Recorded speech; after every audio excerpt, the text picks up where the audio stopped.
Saan yung bigatan? Ang tungo ng puti mo. Baka hindi kita mapagsasabi. Pangit sa lahat ng kasamaan na ginawa mo sa akin.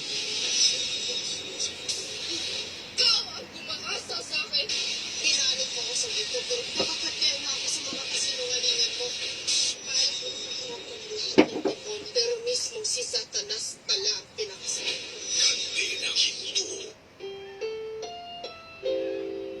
Ang programang ito ay rated SPG. Striktong Ano, may baga, Mijay? at gabay ng magulang. Ang kailangan, maaaring may masiselang tema. Lusika ni Romina.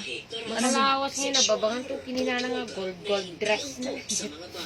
Nagtanong ako doon sa mga informant ng Pinyas na itong lalaking to. Pero bigat sa ilain. Oh, nakas pangarigan si ni Romina. At ni Romina. Uy, na magiging reaction mo na nalaman mo nga tinangrip kanyang pigi-asawa. Saka ko nga, baklang mo. Asawa ko na so pinarita niya ako. Eh di wow. Alam mo naman si Alvin. Oo nga. Naging OA lang ni Romina. Oo. Drama nga eh. Na?